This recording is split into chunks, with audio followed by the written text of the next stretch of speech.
Bismillahirrahmanirrahim. Assalamualaikum warahmatullahi wabarakatuh. Kali ini Tiang akan menjelaskan secara singkat mengenai mekanisme pemberian hibah yang berasal dari Anggaran Pendapatan dan Belanja Daerah (APBD). Dasar yang digunakan sesuai dengan Peraturan Menteri Dalam Negeri Republik Indonesia Nomor 13 Tahun 2018, tanggal 23 Maret 2018, tentang perubahan ketiga atas Peraturan Menteri Dalam Negeri Nomor 32 Tahun 2011 tentang pedoman pemberian hibah dan bantuan sosial yang bersumber dari Anggaran Pendapatan dan Belanja Daerah. Mekanisme pemberian hibah yang berasal dari APBD dijabarkan sebagai berikut. Pasal 4 ayat 1, pemerintah daerah dapat memberikan hibah kepada A. Pemerintah pusat, B. Pemerintah daerah lainnya, C. Badan usaha milik negara atau badan usaha milik daerah, dan atau D.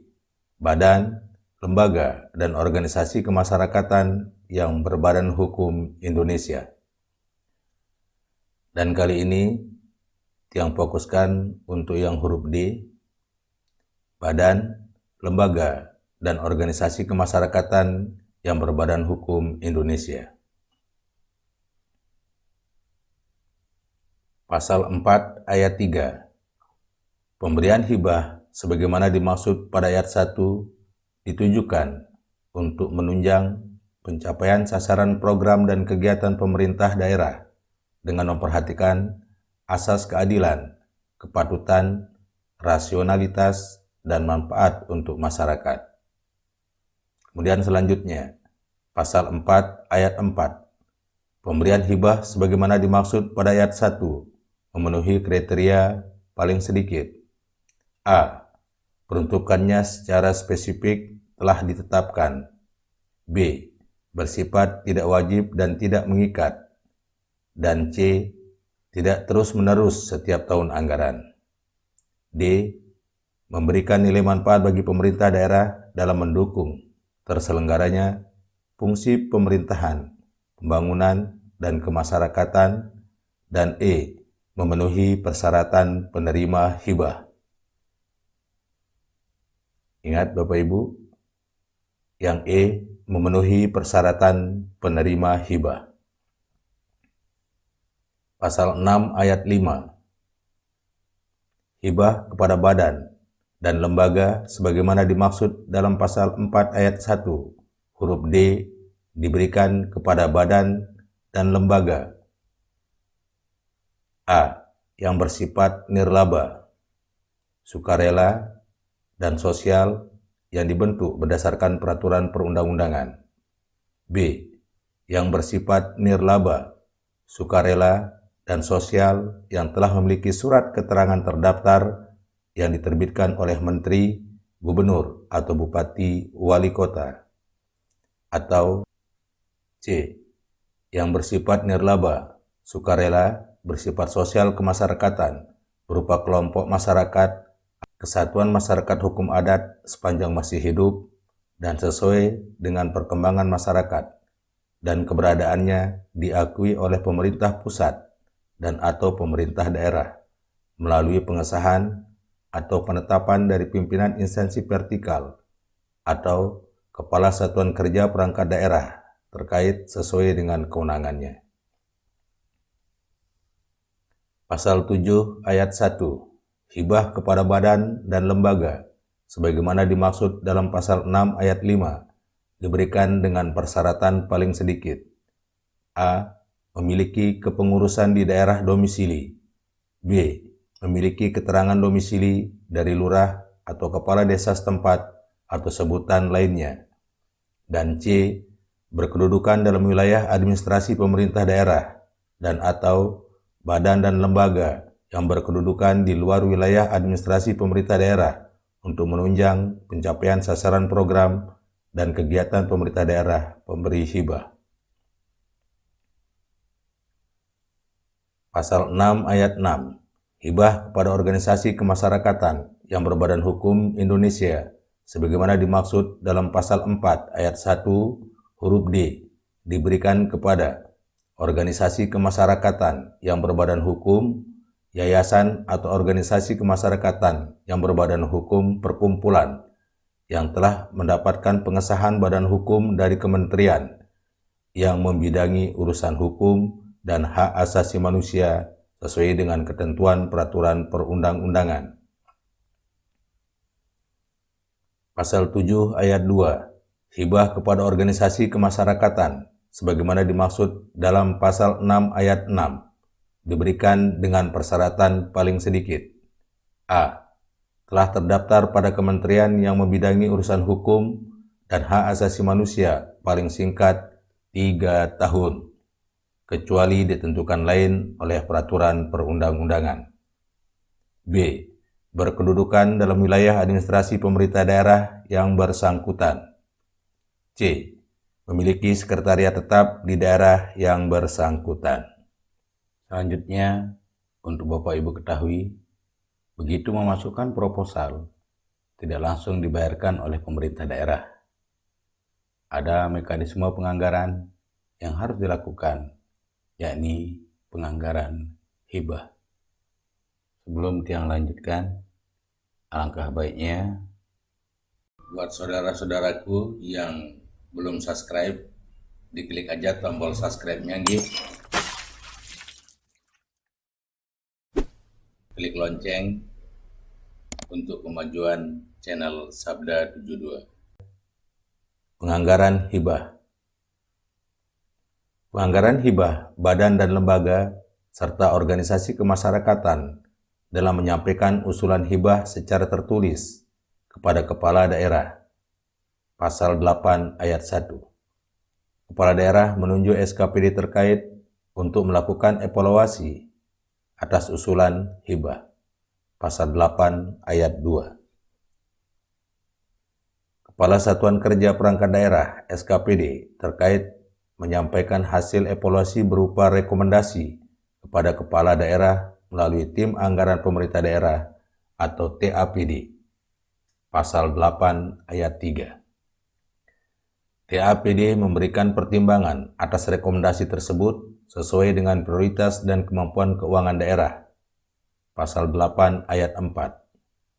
Selanjutnya, rekomendasi kepala SKPD dan pertimbangan TAPD tersebut di atas menjadi dasar pencantuman alokasi anggaran hibah dalam rancangan kebijakan umum anggaran atau KUA PPAS dan prioritas plafon anggaran sementara. Pasal 9 ayat 1. Pencantuman alokasi anggaran tersebut meliputi anggaran hibah berupa uang, barang, dan atau jasa. Pasal 9 ayat 2. Hibah berupa uang dicantumkan dalam rencana kerja dan anggaran pejabat pengelola keuangan daerah RKA PPKD. Pasal 10 ayat 1. Hibah berupa barang atau jasa dicantumkan dalam rencana kerja anggaran Satuan Kerja Perangkat Daerah RKA SKPD. Pasal 10 ayat 2. RKA PPKD dan RKA SKPD tersebut menjadi dasar penganggaran hibah dalam APBD sesuai peraturan perundang-undangan. Kemudian pelaksanaan dan penata usahaan hibah. Pelaksanaan dan penata usahaan hibah. Pelaksanaan anggaran hibah berupa uang berdasarkan atas dokumen pelaksanaan anggaran pejabat pengelola keuangan daerah atau DPA PPKD. Pasal 12 ayat 1. Pelaksanaan anggaran hibah berupa barang atau jasa berdasarkan atas dokumen pelaksanaan anggaran Satuan Kerja Perangkat Daerah atau DPA SKPD. Pasal 12 ayat 2.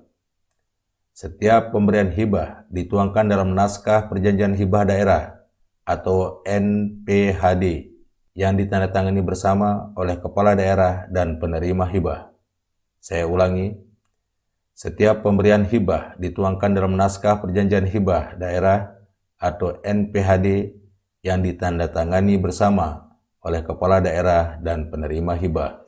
Pasal 13 ayat 1.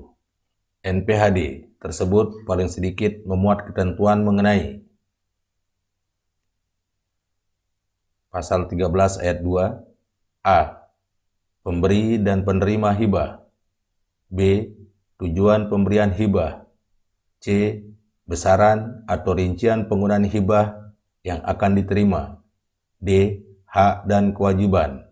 E. Tata cara penyaluran atau penyerahan hibah. Dan F. Tata cara pelaporan hibah. Kepala daerah dapat menunjuk pejabat yang diberi wewenang untuk menandatangani NPHD, pasal 13 ayat 3. Selanjutnya, kepala daerah menetapkan daftar penerima hibah beserta besaran uang atau jenis barang atau jasa yang akan dihibahkan dengan keputusan kepala daerah berdasarkan peraturan daerah tentang APBD dan peraturan kepala daerah tentang penjabaran APBD, pasal 14 ayat 1. Daftar penerima hibah tersebut menjadi dasar penyaluran atau penyerahan hibah, pasal 14 ayat 2.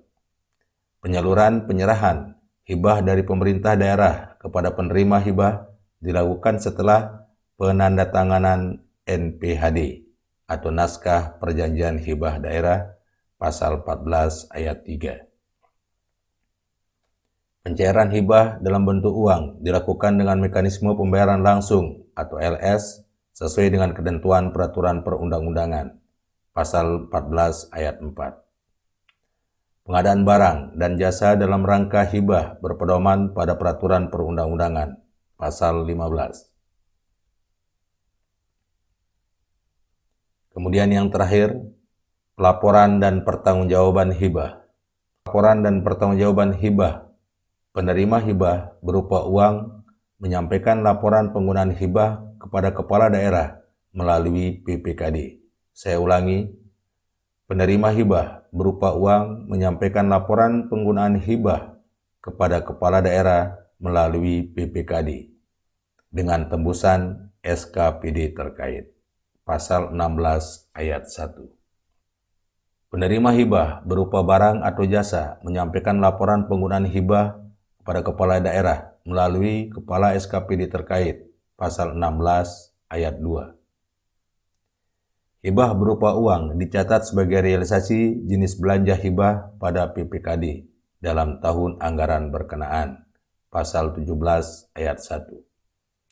Hibah berupa barang atau jasa dicatat sebagai realisasi objek belanja hibah pada jenis belanja barang dan jasa dalam program dan kegiatan pada SKPD terkait, pasal 17 ayat 2.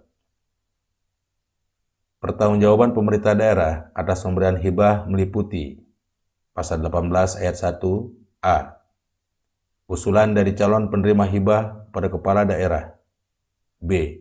Keputusan kepala daerah tentang penetapan daftar penerima hibah. C. NPHD atau naskah perjanjian hibah daerah. D. Fakta integritas dari penerima hibah yang menyatakan bahwa hibah yang diterima akan digunakan sesuai dengan NPHD. Saya ulangi, ini yang biasa terjadi. D. Fakta integritas dari penerima hibah yang menyatakan bahwa hibah yang diterima akan digunakan sesuai dengan NPHD atau sesuai dengan naskah perjanjian hibah daerah. E. Bukti transfer uang atas pemberian hibah berupa uang atau bukti serah terima barang atau jasa atas pemberian hibah berupa barang dan jasa. Penerima hibah bertanggung jawab secara formal dan material atas penggunaan hibah yang diterimanya. Pasal 19 ayat 1. Ingat Bapak Ibu, penerima hibah bertanggung jawab secara formal dan material atas penggunaan hibah yang diterimanya. Pasal 19 ayat 1. Pertanggungjawaban penerima hibah meliputi pasal 19 ayat 2. Ingat Bapak Ibu, pertanggungjawaban penerima hibah meliputi A. Laporan penggunaan hibah.